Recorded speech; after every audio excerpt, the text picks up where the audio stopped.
எதை சொல்லிட்டாருன்னு சீமான வந்து நீ இருக்கிற பாட்டா பாடின, எத்தனையோ பாட்டா பாடுற மாதிரி இருக்கிற பாட்டா பாடின, அதுக்கு உருவமே இருக்கிறீங்க. உங்க உருவமே கர்நாடகாவில் ஆயிடுச்சான், அப்படியே பிண மாதிரி தூக்கிட்டு போனான், செருப்பு கழட்டி அடிச்சான், தீ வச்சு கொளுத்துனான். நீங்க கண்டிக்கல, உங்க கட்சி கண்டிக்கல, உங்க கூட்டணி கட்சி கண்டிக்கல. தமிழ்நாட்டில் நான் ஒரே ஒருத்தன் தான் ஏத்து பேசினேன், எப்படா என் முதலமைச்சர் அசிங்கப்படுத்துவேன்னு. ஏன்னா எனக்கு தன்மானம் இருக்கு, சூடு சொரணை இருக்கு, இனமானம் இருக்கு. ஒண்ணுமே கண்டிக்கல. இதெல்லாம் விட துரோகம் இருக்கா? கேளுங்க, நீங்க கேளுங்க. இத்தனை நேற்று வரைக்கும் 13 பேர் மீனவனை கைது பண்ணியிருக்கான். அதுக்கு முன்னாடி 26 பேர், எத்தனை ஆயிரம் பேர் சிங்கள சிறைக்குள்ள இருக்கான். எவ்வளவு படகுகள் பறிப்பு, எவ்வளவு வழக்கிழிப்பு, எவ்வளவு சித்திரவதை. ஒரு பிரச்சனைக்கு தீர்வு ஆனதில்லை. 30 நாள்ல 133 பேர் கொலை, படுகொலை. அதுல கடைசிக்கு 34வது பேரா தம்பி ஆரம்பிச்சிட்டாங்க. அவர் அறியப்பட்ட தலைவருங்கனால பாடாக்குன்னு அந்த செய்தி வெளியில வந்துட்டு. அதுக்கு முன்னாடி சத்த 133 பேர். சட்டம் இருக்கு, ஒழுங்கா இருக்கா? நீங்களும் கேள்வி கேட்குறீங்க, சட்டம் ஒழுங்கு எப்படி இருக்கு? சட்டம் இருக்கு, அது ஒழுங்கா இருக்கா?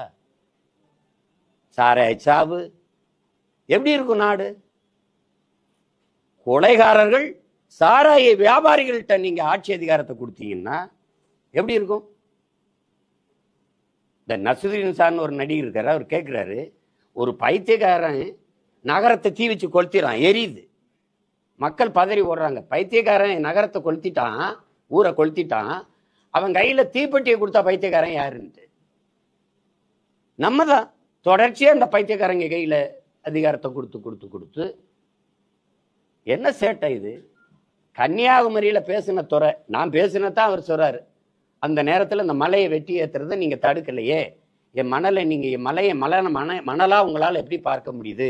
என் தாயின் மாறு அறுக்கிறீங்களே, பூமி தாயின் மாறு அறுத்து கொண்டு போறீங்களே, மலையில இருந்தானே அருவி, அருவியில இருந்தானே ஆறு, ஆறுல இருந்தானே நீர், நீர்ல இருந்தானே சோறு, சோறுல இருந்தானே வயிறு, வயிறுல இருந்தானே உயிர், உயிர் உயிர்ல இருந்தானே வாழ்க்கை. அப்ப நீங்க இப்படி பண்றீங்களேன்னு கேட்டதுக்கு அங்க வழக்கு. ஆனால் அங்க குண்டாஸ் போடுறதை நான் தடுத்துட்டேன் பேசி.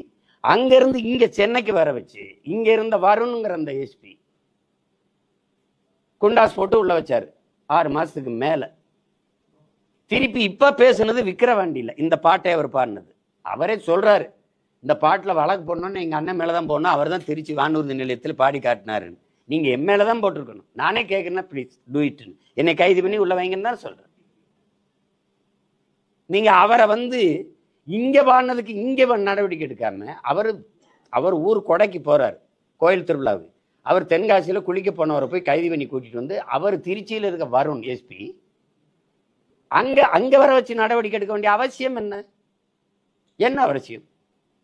சரி, வரும்போது ஒரு காவல்துறை கைது பண்ணா காவல்துறை வண்டியில என்ன எத்தனை முறை ஏற்றிருக்கீங்க? காவல்துறை வண்டியில தான் ஏற்றுவீங்க. என் சொந்த வண்டியில வர அனுமதிப்பீங்களா?